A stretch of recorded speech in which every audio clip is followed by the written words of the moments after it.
Hi, welcome back to my channel. I'm Marlou and this is May in the Books, and today I'm going to show you my March wrap up.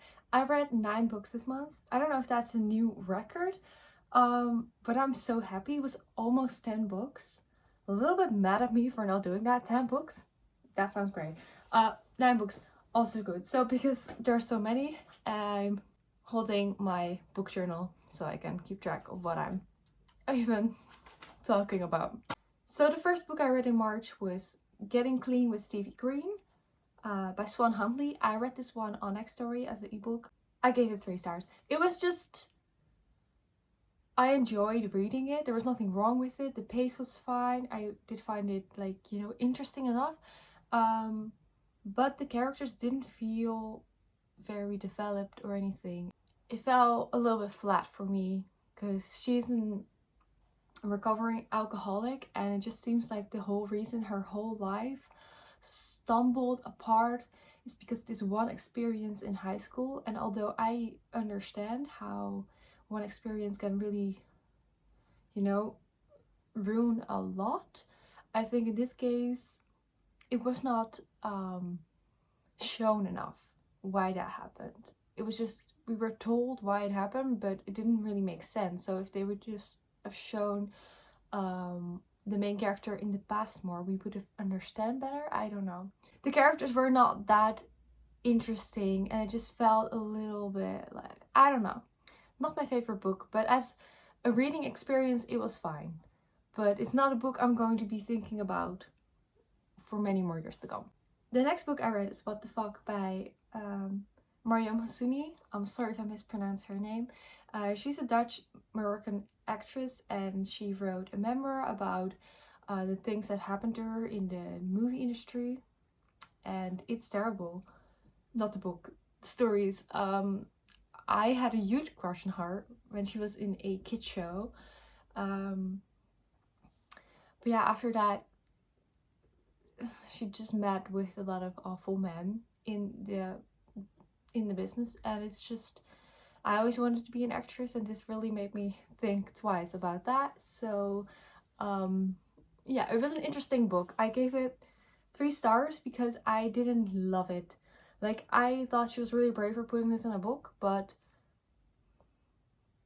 this book did not make me love her more than I did. I think I loved her more before I read this book, and that is weird because I believe every word she says. Is just that if you write a book from your own perspective, you show your character, you have like a really great chance to get into people's hearts. And I just think that because of what she went through, she became kind of bitter, and she kind of has that vibe that she doesn't want to impress anyone. I think what I would say is make your memoir a little bit more about you and make people see you and not just the things you went through. I don't know if that makes sense. After that, I read Wij waren ik ben by Israël van Dorsten. This is a memoir about one of the kids that was in a secret farm in the Netherlands, where it was a really big thing on the news that the kids escaped from that farm. They were not signed in. No one knew they existed, and they just lived there on that farm, and they had an abusive dad. And it was a really shocking news when we heard that. So I did read the book that one of the kids wrote, and it's just like, with this type of thing, it's like, on one hand I was like, if I don't read it, I feel like, why am I so disinterested about such a big story? I should be interested in it. And at the same time, when you read it, you're reading it because you want to be shocked. And then it's like, why do I want to be shocked? This is someone's life. So a memoir of this really makes you think about, like, I don't want to review this because of that. It's like, I'll say I gave it 3 stars. It was not, if I knew what it was gonna be, I wouldn't have read it. It was like 80% of the book is him talking about how he was a medium for his dad. And it's all about these ghosts or spirits or whatever that don't exist. So it was just a lot of air, reading about things that you know are not real. And I get it's to understand how it was to be there. They were like mentally abused by having to think that ghosts were real and stuff, but it was a lot of the same. It was a lot of repeating, and we knew nothing about the other kids in the house, and I totally respect his privacy and the privacy of his siblings. I don't really know what to say about this book. What I will say is this book is like in top of the charts, like the whole country is reading it, so I don't feel bad for giving it 3 stars because it's getting a lot of attention. So my review won't matter. But I just don't think that just because something is sad you should give it 5 stars, right? So after all that, I really needed some fiction, so I read Nightmare by Lars Kepler.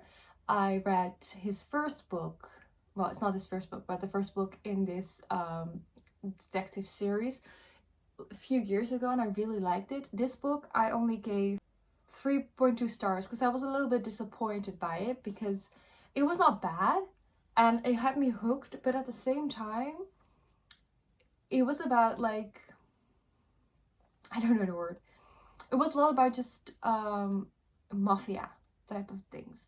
I don't really like that. The first book was about hypnosis and stuff. That was really interesting. So yeah, and it was kind of long and I just didn't care that much about the characters, so it was not my favorite by them. Okay, the next book I read is An Italian Girl in Brooklyn. I started this one in February, I think, and I only finished it now. It didn't have me hooked. I gave it 3.2 stars. Like, there's nothing wrong with this book. I just don't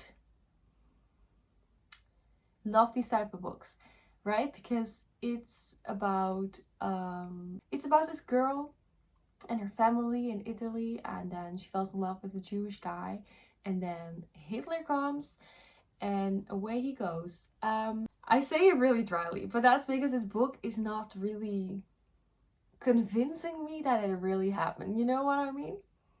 It just kind of feels like we need to make it sad. Let's bring Hitler in.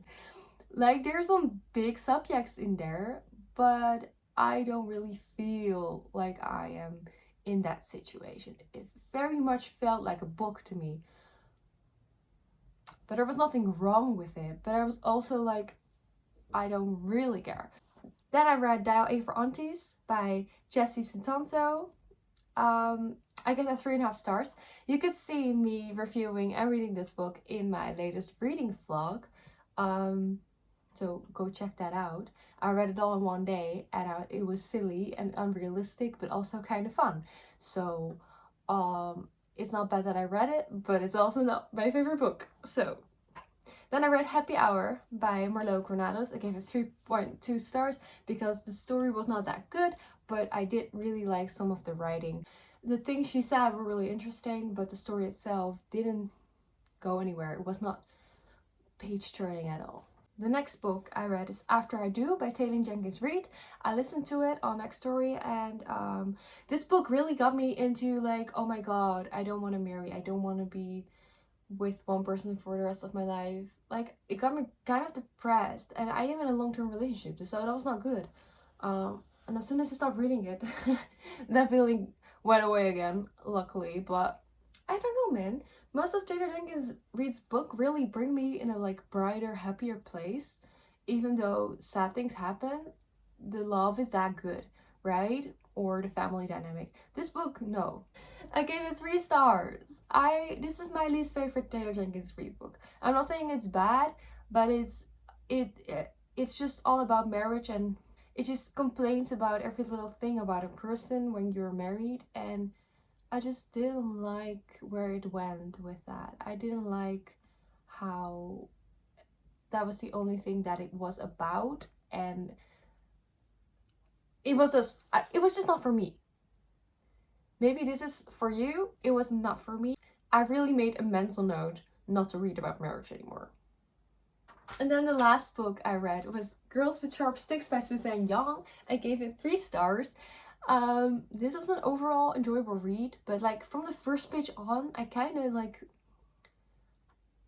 it felt so predictable. It was like, because these girls are in a all-girls school and they're getting abused, but they're kind of brainwashed to think it's normal. So you as a reader are not brainwashed. You are very obviously knowing this is wrong, but the girls still have to figure that out. So you are all the time like, this is wrong, this is wrong, this is wrong, but you have to read about someone who doesn't know yet. It constantly feels like you already know what's going to happen, and the main characters are oblivious to it, and it just makes it less exciting. And it has sci-fi elements, and I'm not really into sci-fi, so this was a fine book. I had fun reading it, but I heard it was about boarding school, and I just thought it was gonna be like, This Is What Makes Us Girls by Lana Del Rey vibes, and that was not it. These girls, I have no idea how old they are, but they act really young, and it was not that vibe at all. So, you know, that's what you get. My best rated book this month is a book with 3.5 stars. And that was a book I was not even that excited about. So, was this a bad reading month? How can I say that when I read 9 books? It's great. I have a bunch of books on my physical TBR that hopefully are going to be 4 stars or more. If you want to know if I get better luck next month, please subscribe and you'll see that video pop up next month. Maybe this is just the way it is. I'm fine with only reading 3 and 3.5 stars books. What can I say? I'm not easily impressed. I hope you enjoyed this video. If you did, please leave a like, comment and subscribe, and I would love to see you next time. Bye!